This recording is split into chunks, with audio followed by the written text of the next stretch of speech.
Bueno, sean todos bienvenidos. Esta noche vamos a estudiar la palabra en Génesis 14. Vamos a estar desde el versículo 17 hasta el 24. Pero antes de comenzar, vamos a hacer un pequeño recuento de lo que viene sucediendo. Y vimos que Dios comienza a levantar un hombre, el patriarca de la fe, Abraham. Y desde el capítulo 11, cuando Dios llama a Abraham, es su papá, su padre Taré, el que con toda su familia sale a Canaán, pero llega a Harán. Este hombre había tenido 3 hijos: Nacor, Harán y Abraham. Pero allí muere Harán, que era el padre de Lot, o sea que Lot quedó huérfano muy chico. Luego Taré en esta tierra, en Harán, que Santi nos explicó todo lo que significaban estos nombres, tanto Taré como Harán, es cuando cuando muere Taré, es cuando Dios le habla a Abraham que saliera de medio de su familia, de su parentela, y fuera a la tierra que él iba a mostrar. Y es así como él sale, pero se lleva al huérfano, a Lot. Y en el 12 vemos también... Bueno, en el 12 recibe la promesa, y en el versículo 13, en el capítulo 13, muestra cuando estos 2 hombres habían crecido mucho en riquezas y tienen que dividir porque la tierra no era suficiente para sus hatos de vacas, de ovejas. Y Lot se deja llevar por lo que la vista, ¿verdad?, le atraía. La tierra que él escogió fue el valle donde estaba ubicado Sodoma. La Biblia dice que Sodoma se parecía al paraíso. Y él se va allá. Abraham queda en una tierra rocosa, pero ahí Dios lo bendice. Y en el capítulo 14, Lot se mete en problemas. El pastor Santiago nos explicó, que fue lo que vimos el miércoles pasado. A Lot se lo llevan cautivo porque hay unos reyes comandados por un rey Kedorlaomer, junto con 3 reyes más, hacen la guerra a estos reyes vecinos, los llevan cautivos y ahí se llevan a Lot, junto con todas las riquezas, se los llevan. Y Abraham se entera de esto y va a buscar a su sobrino. Abraham se mueve porque él va a buscar a su sobrino, a rescatar a su sobrino. Él realmente no fue a buscar a rescatar a estas otras naciones. Y allí, al final de este capítulo 14, es donde comienza nuestra historia. Está en el versículo 17 al 24, y quiero leerlo muy rápidamente. Dice que cuando Abraham volvía de derrotar a Kedorlaomer y a los reyes que estaban con él, el rey de Sodoma salió a su encuentro en el valle de Shabé, es decir, el valle del rey. Melquisedec, rey de Salem y sacerdote del Dios Altísimo, le ofreció pan y vino. Luego bendijo a Abraham con estas palabras: que el Dios Altísimo, creador del cielo y de la tierra, bendigan a Abraham. Bendito sea el Dios Altísimo que entregó en tus manos a tus enemigos. Entonces Abraham le dio el diezmo de todo. El rey de Sodoma le dijo a Abraham: dame a las personas y quédate con los bienes. Esta fue otra propuesta que recibió él. Pero Abraham le contestó: he jurado por el Señor, el Dios Altísimo, creador del cielo y de la tierra, por el Elohim, que no tomaré nada de lo que es tuyo, ni siquiera un hilo, ni la correa de una sandalia. Así nunca podrás decir: yo hice rico a Abraham. No quiero nada para mí, salvo lo que mis hombres ya han comido. En cuanto a los hombres que me acompañaron, es decir, Aner, Escol y Manre, que tomen ellos su parte. Entonces, vemos que Abraham viene de esta victoria, viene alegre, viene contento, agradecido con Dios por haberle dado esta victoria, de haber derrotado a 4 naciones con solo 318 hombres. Y él viene contento junto como venían también toda esta gente que él ha rescatado. Y vemos que le salen 2 reyes, no uno, sino 2 personajes allí a encontrarse con él en el valle de Sabé. Y la primera nota que quiero mostrar aquí es que así como a Abraham le salieron estos 2 reyes, también a nosotros se nos van a presentar 2 propuestas en la vida. Vamos a ver que a Abraham le salen al encuentro 2 reyes con 2 propuestas diferentes. Y esas mismas propuestas las vamos a tener nosotros día a día. Cada uno de nosotros, todos los días estamos teniendo este tipo de propuestas. Y el primer punto es que en la vida tendremos 2 ofertas de parte de 2 reyes diferentes. Y quiero que veamos el versículo 17. Dice que cuando volvía de derrotar a Kedorlaomer, ¿verdad? Y a los reyes que estaban con él, salió el rey de Sodoma a recibirlo al valle de Sabé, que es el valle del rey. Melquisedec, rey de Salem, Jerusalén, sacó pan y vino. Él era sacerdote del Dios Altísimo. Entonces aquí 2 propuestas recibe este hombre. Y en la Biblia Deuteronomio nos habla en el Deuteronomio 30, versículo 19, dice el Señor: al cielo y a la tierra pongo hoy como testigos contra ustedes de que he puesto ante ti la vida y la muerte, la bendición y la maldición. Escoge pues la vida para que vivas tú y tu descendencia. Nosotros vamos a tener siempre 2 propuestas de parte de 2 personajes, de 2 reyes. Vamos a ver más adelante con detalle en qué consiste cada una de estas propuestas. Pero día a día nosotros estamos siendo bombardeados. Día a día estamos siendo bombardeados. Y la propuesta que tú escojas, según la Biblia, va a repercutir no solamente en tu vida, sino en tu descendencia. Hay gente alrededor tuyo que depende de lo que tú haces. Y yo quiero hablar hoy, no sé por qué, pero quiero decir en este momento a los padres que estamos aquí: papá, tú respondes por tu hijo, por tu esposa. Si un hijo tuyo se pierde, Dios va a pedir cuenta no a tu esposa, a ti. Y ese es un encargo que Dios te da a ti como padre. Entonces quiero mostrar la oferta del primerito que sale allí, que es el príncipe de este mundo, es el rey de Sodoma.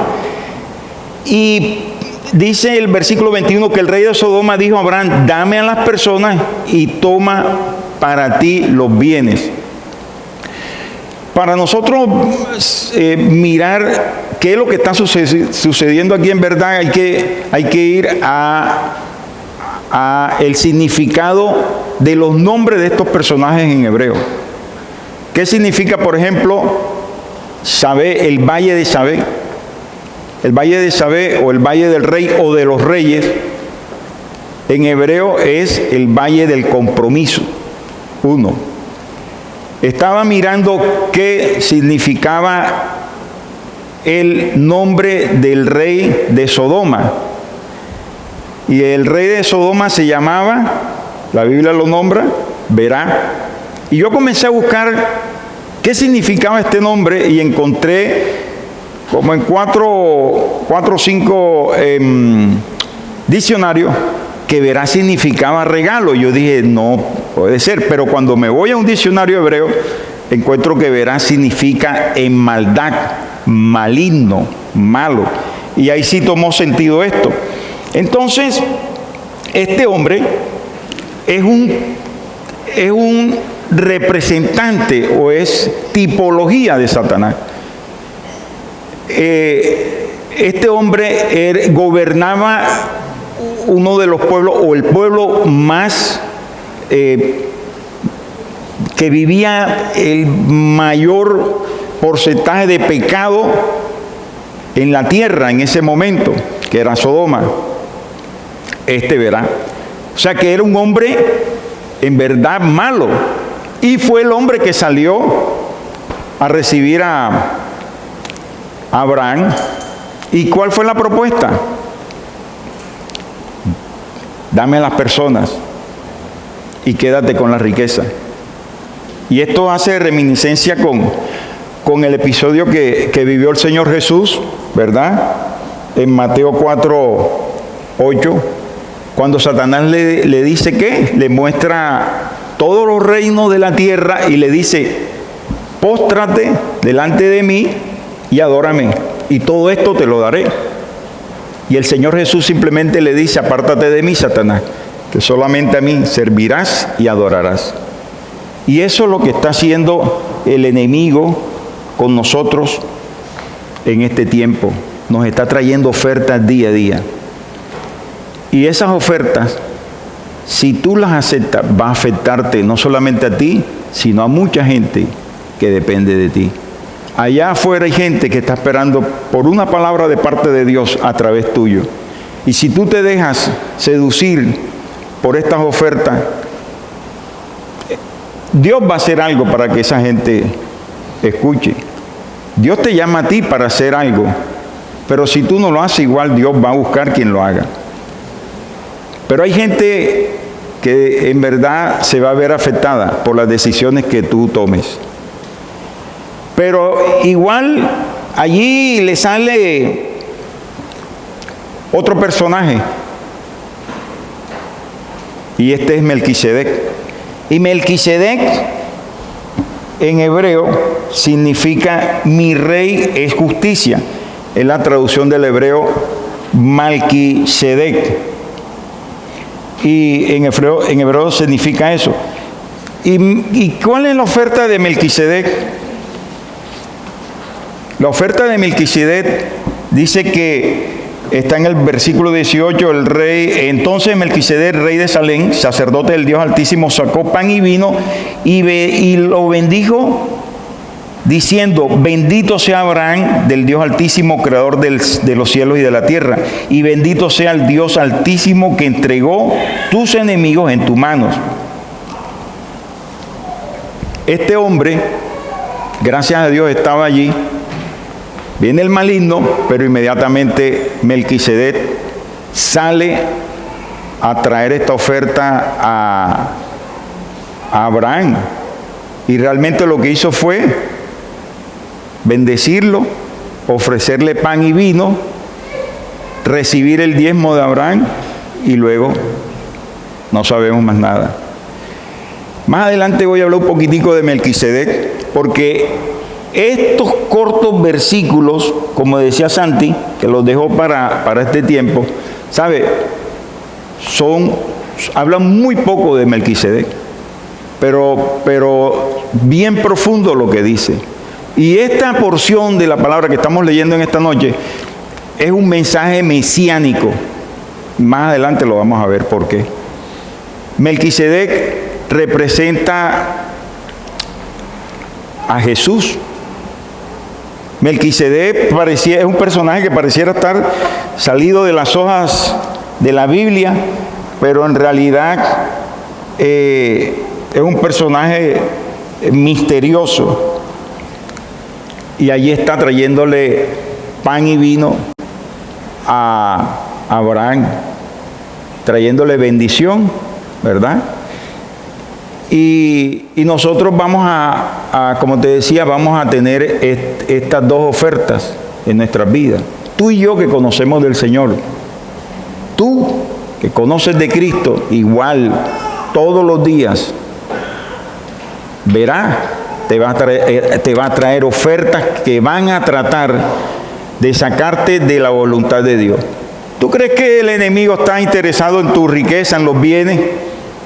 Vimos como en Mateo el enemigo sale a seducir o a tentar al mismo Jesús.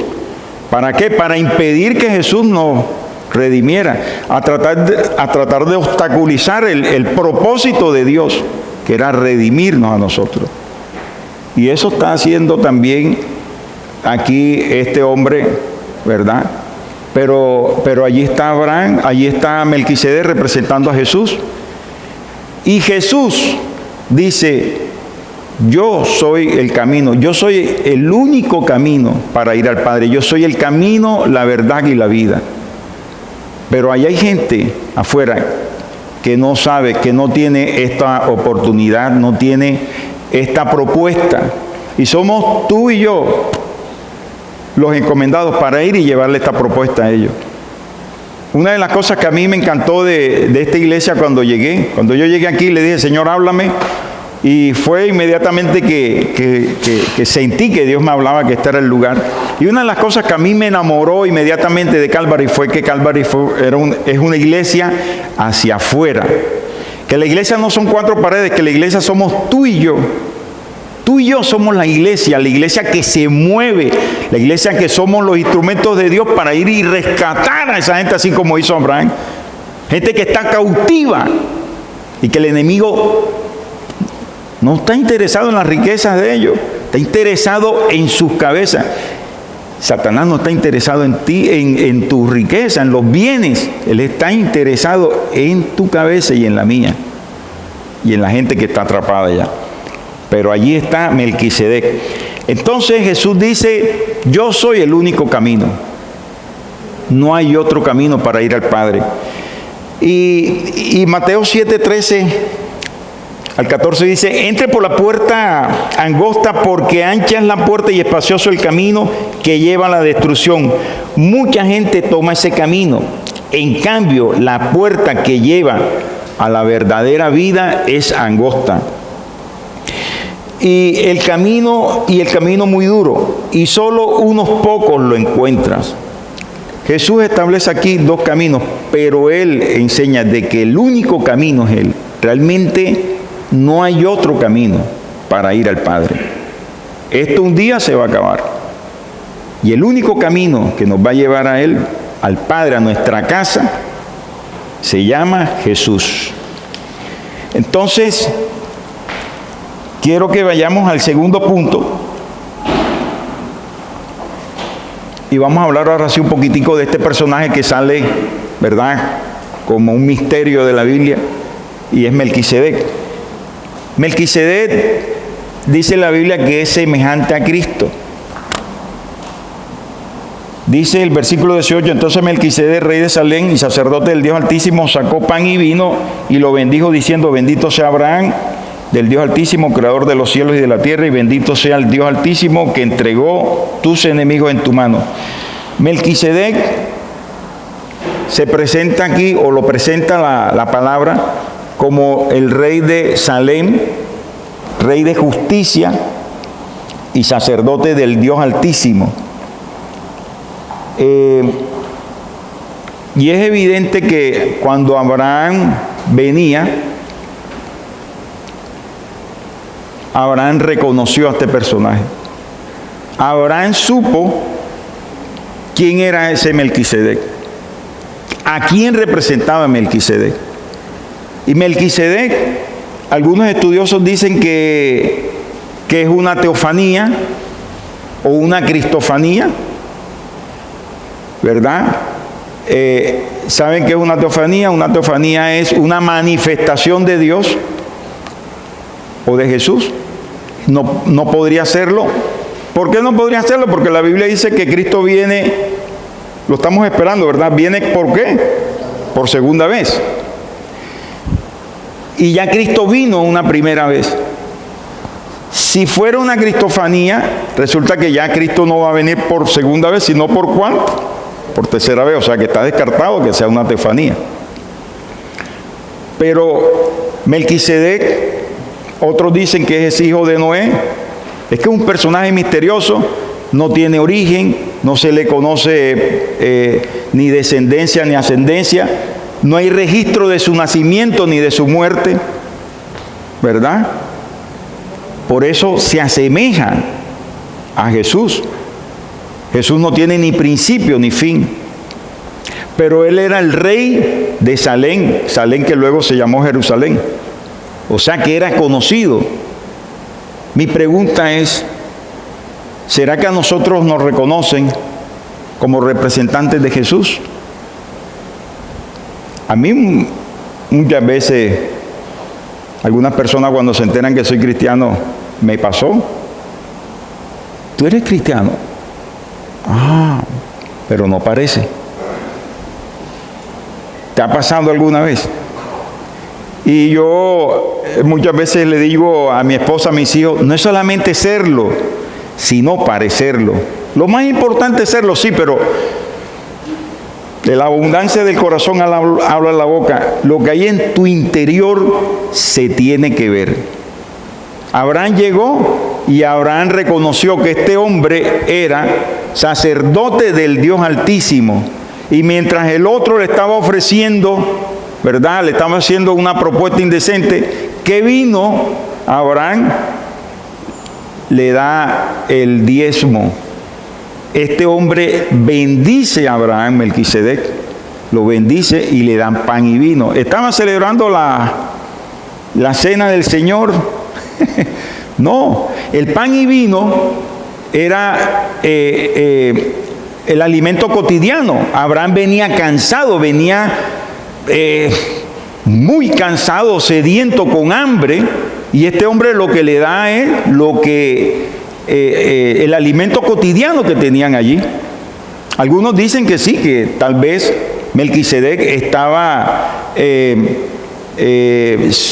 digamos que haciendo como una representación de manera anticipada de lo que iba a ser la cena del Señor con estos elementos.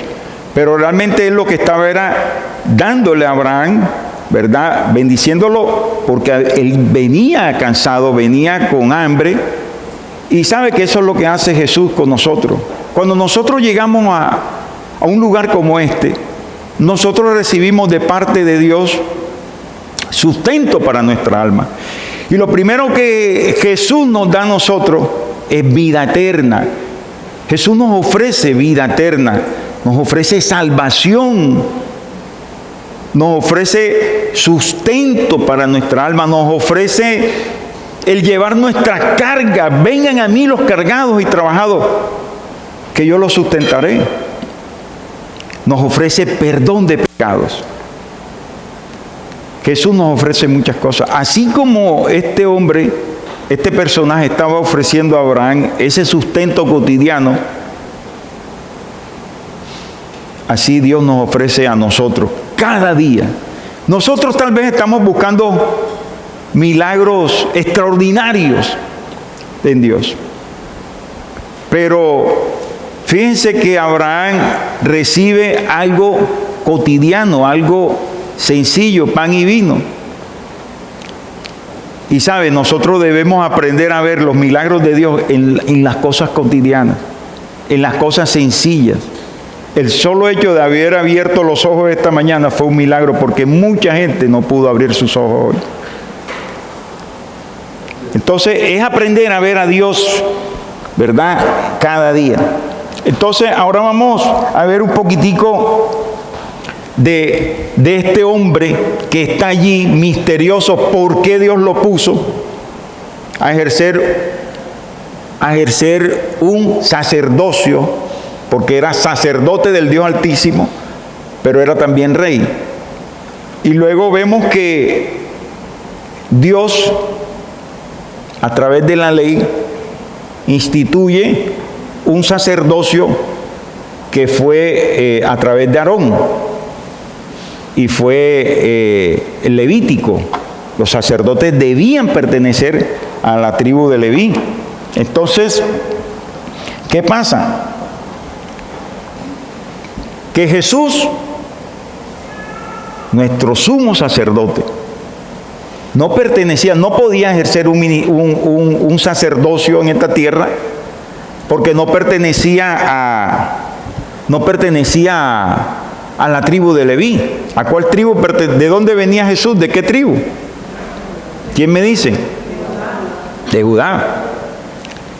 Dios le había prometido a David que su reino iba a permanecer. Y ese era el reino, ¿verdad? ¿A través de quién? De Jesús. Entonces, Jesús llega a la tierra a ejercer su ministerio, su sacerdocio, pero resulta que, según la ley, él no podía ejercerlo porque no pertenecía a Leví. Él venía de otra tribu. Entonces, ¿qué sucede? Quiero que vayamos el Salmo 110. El Salmo 110 nos ilustra un poquito y es una promesa de parte de Dios. Dice, el Salmo 110, versículo 4 dice: el Señor ha jurado y no cambiará de parecer. Tú eres sacerdote para siempre, según el orden de Melquisedec. ¿De quién se está hablando aquí? De Jesús, del Mesías. Entonces, ¿qué sucede? Dios proveyó un orden sacerdotal antes del orden levítico, ¿verdad? Y era este personaje misterioso. O sea, Dios proveyó para nosotros un sacerdote desde antes de la fundación del mundo, que fue Jesús. Pero no podía ejercer en esta tierra el sacerdocio porque según la ley estaba impedido. Entonces Dios, fíjense, este personaje, ¿verdad? Que no se le conoce ni principio ni fin en la Biblia, Melquisedec. De allí parte un orden, el orden de Melquisedec. Y Dios da esta promesa y dice: el Señor ha jurado que no cambiará de parecer, tú eres sacerdote para siempre según el orden de Melquisedec.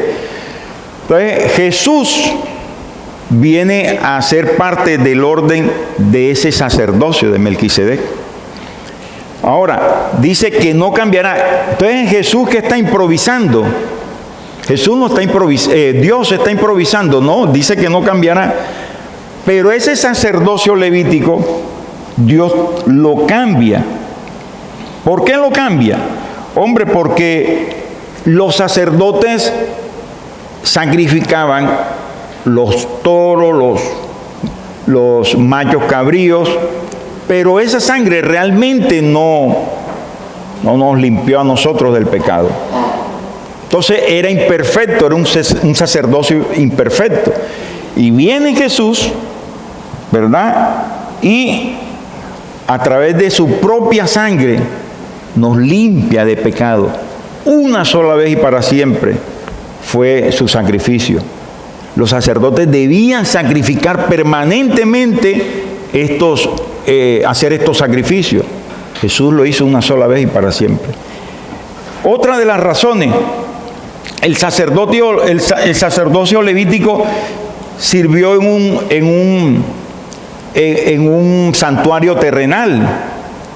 ¿Cuál es el santuario en el cual Jesús está sirviendo o donde está ejerciendo su sacerdocio? En el cielo, en el verdadero santuario que es el cielo. El sacerdocio de Aarón o el sacerdocio levítico debía cambiar permanentemente los sacerdotes. ¿Por qué? Porque ellos un día morían y debían renovarlos. Jesús no, Jesús es sacerdote para siempre. Jesús es nuestro sacerdote eternamente. ¿Se dan cuenta? El sumo sacerdote de los levitas no era libre de pecado. Él debía hacer sacrificios por sus pecados y por los del pueblo. El sacerdocio de Jesús sí era libre de pecado. Fue el único hombre que caminó por esta tierra, hecho carne y hueso, que no cometió pecado. Jesús es el sacerdote libre de pecado.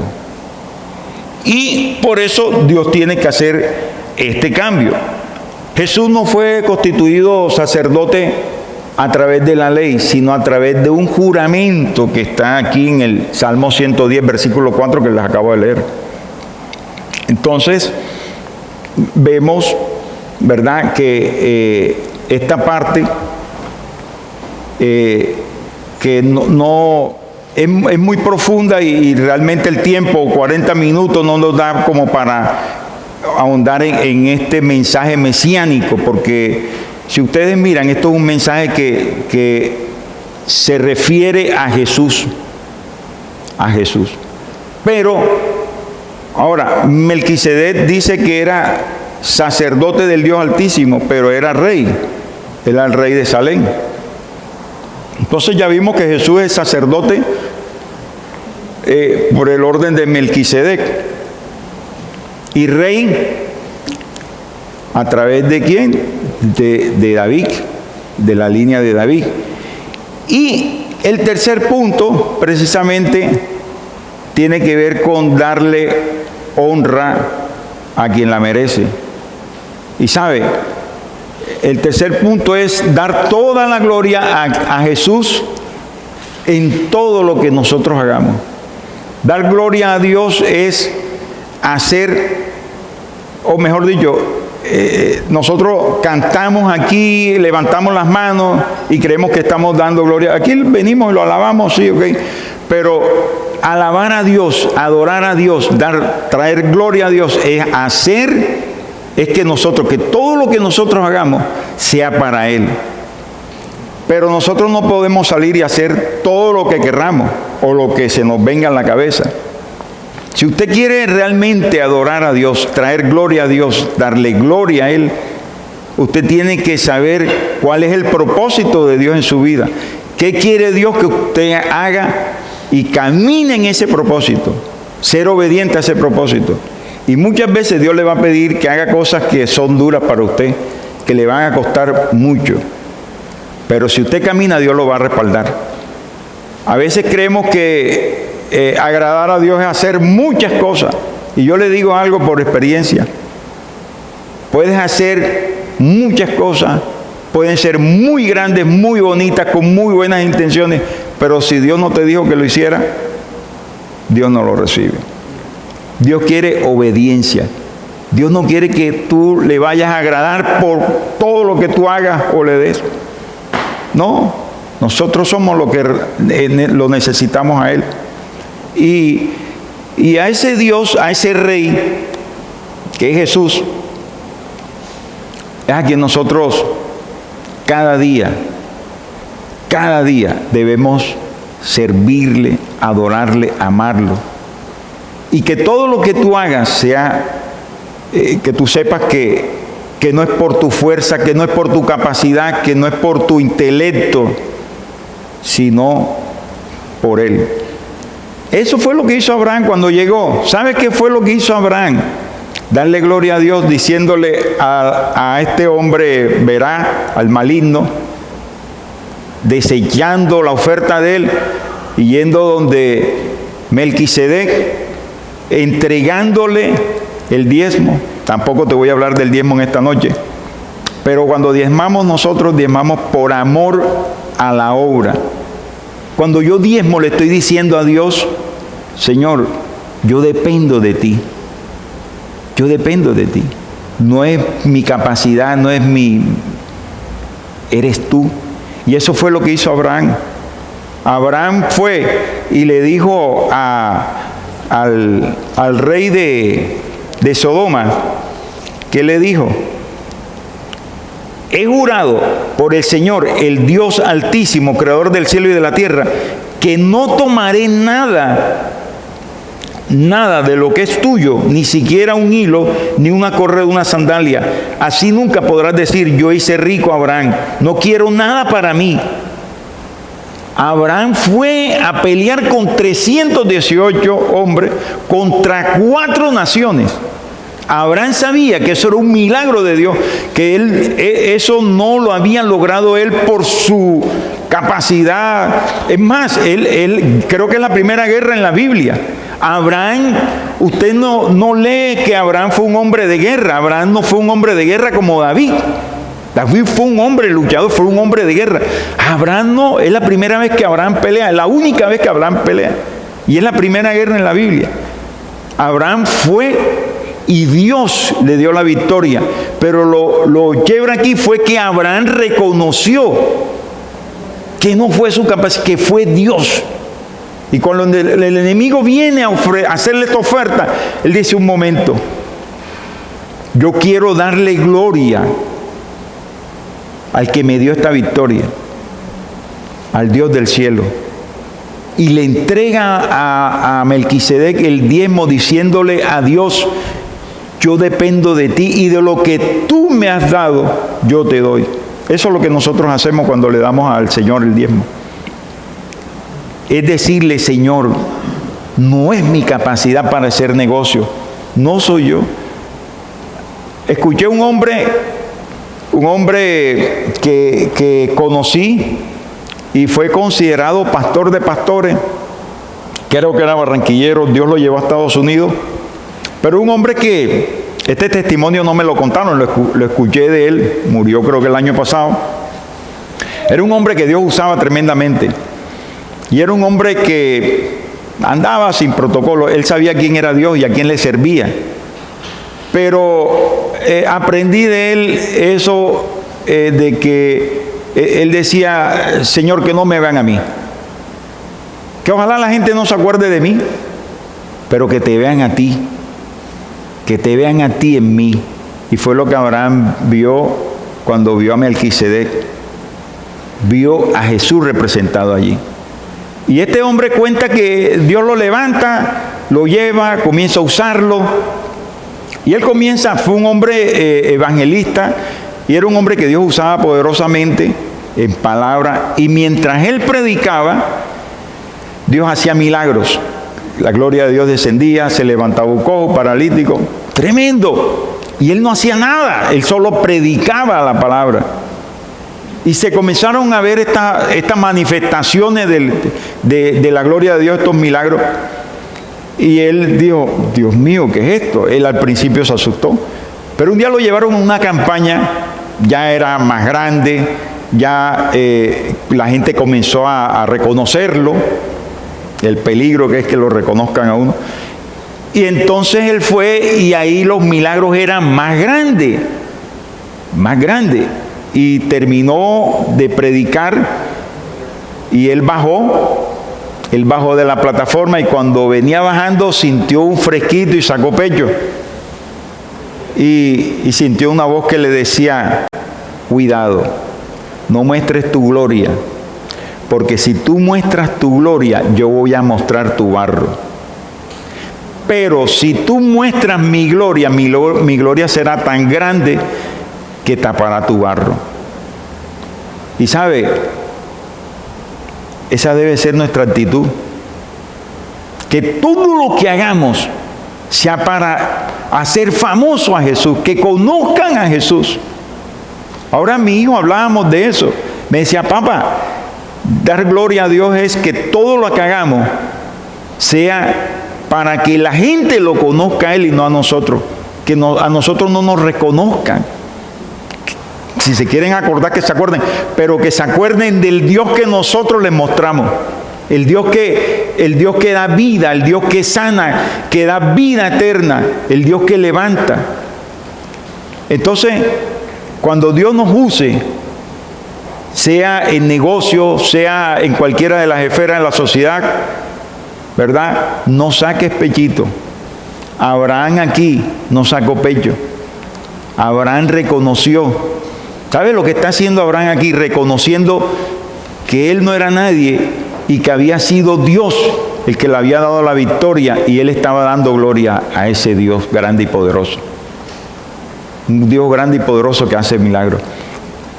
Y mi pregunta en esta noche, de la cual a mí Dios me ha hablado y me ha confrontado, es: primero, ¿estás cediendo tú a esas ofertas que día a día nos ofrece el mundo, ofertas que son vanas, pasajeras, ofertas que a nuestros ojos se ven agradables, que pueden traer fama, dinero.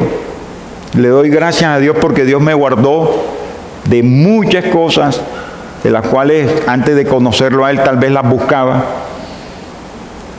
Y entiendo que Dios tenía un propósito.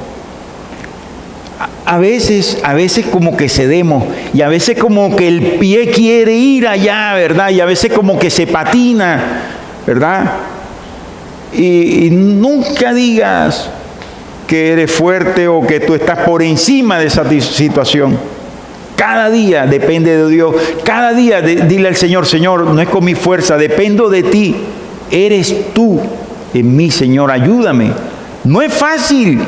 No es fácil estar uno como papá con un hogar y con más de un año de trabajo, sin trabajo, y que llegue alguien, el mejor amigo tuyo, con un contrato, con un papel y te diga: firma aquí. Y tú estabas orando diciéndole: Señor, abre una puerta, y no se te abre puerta por ningún lado, y llega tu amigo: firma aquí. Y que cuando tú lees allí, dices: Dios mío, ¿qué es esto? Y tu amigo dice: no, firma, que ahí vamos mitad y mitad. Y tú tienes un año sin saber lo que es un peso, sin saber lo que es un pasaje de bus. No es fácil, no es fácil. Pero allí es donde uno se tiene que agarrar del Señor. ¿Te están reconociendo? Es otra pregunta. Abraham reconoció a Melquisedec. Tú sabes que la Biblia dice en Apocalipsis 1:6 que el Señor nos hizo a nosotros, de nosotros hizo un reino de sacerdotes para Dios. Y si nos reconocen a nosotros como esos sacerdotes, como esos representantes de Jesús. Y yo tengo que confesar, un día estaba en un negocio llegué donde un cliente y otro negocio que tenía, y había otra chica también allí, también esperando a este cliente, y cuando el cliente salió me tomó el pelo, porque a uno le toman el pelo, y ella dijo: ¿y usted qué es, cristiano? Y yo le dije: sí. ¿Por qué te diste cuenta? No, por lo que él está diciendo, pero no parece.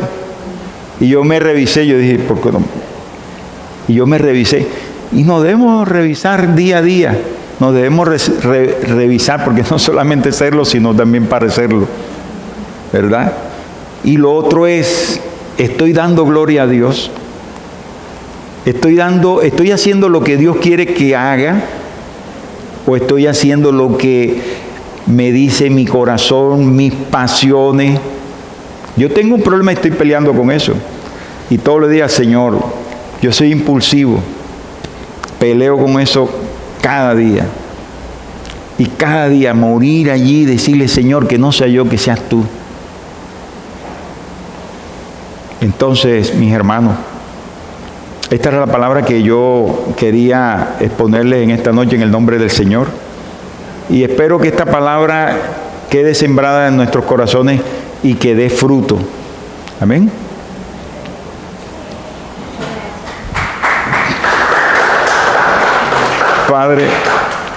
Padre, te damos gracias. Gracias, Dios, por tu palabra. Gracias, Señor. Porque Jesús, tú eres ese rey y tú eres ese sumo sacerdote. Ese sumo sacerdote que nos está ofreciendo pan y vino cada día, que nos ayuda a llevar nuestras cargas, que nos provee, que ya nos diste esa bendición tan hermosa como es la vida eterna, Señor. Gracias, Jesús. Gracias, Jesús. Ayúdanos a ser representantes tuyos. Ayúdanos a desechar las ofertas del mundo y tomar lo que tú nos ofreces, Señor. Y ayúdanos, Señor, a darte a ti toda la gloria, toda la honra con todo lo que hagamos, Dios. Gracias, Rey. Amén.